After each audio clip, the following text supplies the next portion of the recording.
desire? Yes. Okay, good. So now, what's the question? Something about the Father being the head? Yes. Is the God the Father the head, and It depends the on Holy what you mean Spirit, by head. and What do you like mean in by head? Trinity, in the Trinity, God the Father is the leader or the head, and Yeah, Jesus Christ and the Holy Spirit subject themselves to them. yeah. Like Now, be the final slowly, decision of something is brother. Joe, Joe. Breathe a little bit. Logos, calm down. Follow slowly so I can help you. You're speaking too fast and you're getting ahead of yourself. It depends on what you mean by head. If by head you mean the Son and the Spirit are inferior in nature because they're not God but creatures, and that's why the Father is their head, then that's false teaching. That's not scriptural. So the better question to ask, I'm going to ask so you can understand, what does it mean for the Father to be the head of the Son and the Spirit if he is their head? Can someone be your head and you still be equal to them? And I'm going to give you an example. Yes. If you're married, are you the head of your wife? If you're uh, married. It sounds like you're not married because the fact you hesitated in answering that question, unless you are married and you're scared your wife is going to hear you. I'm 18, so no. Okay, so if your father is the head of your mother, is your mother the head of your father? Not sure how to answer that, but I guess the Father. Somebody's got to answer that because someone has to have authority in the household. So according to the Bible, who has authority? Your mother over your father over your mother. The Who's Father the head over of the woman?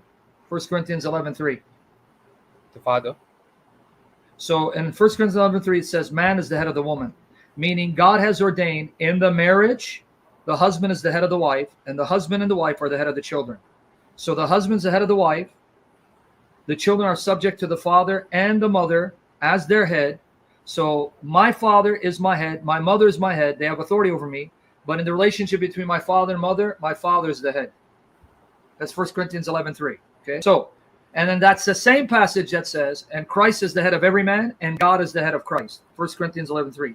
God is the head of Christ. So, if you define headship properly, because a lot of people use the term head, but they don't define it properly. That's why I'm trying to be careful and clear so you understand.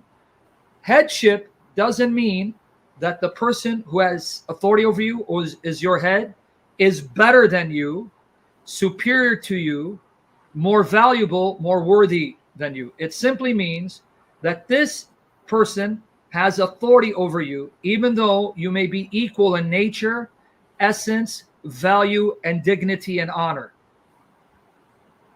You got it? Okay. Yes, that answers my question. I'm Okay, happy. so the Father, by virtue of being the Father, that's why he's the Father who begets the Son and from whom the Spirit proceeds.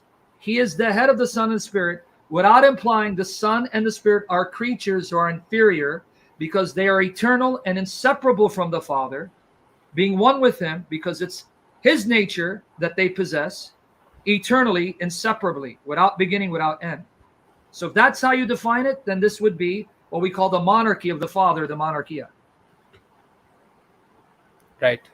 So that's why I'm careful. I can't just say yes or no. I have to walk you through what it means and what it doesn't mean. It's just like I'm the head of my cat. I have a cat and I'm the head of my cat. But there, it's because in the eyes of God, I, a human being, am of greater value and worth than an animal, and animals are inferior in value to me. So not only am I greater in authority, I'm also greater in nature and value. But that's not true with fellow humans. I am not greater in value and dignity and worth than my daughters are. I'm not better than them in value. They are one with me in nature, one with me in essence. They are equally precious and valuable in the sight of God, though I, being their father, have authority over them. So I'm head in that I have authority over them. So the Son and the Spirit subject themselves to the Father lovingly, willfully, and eternally.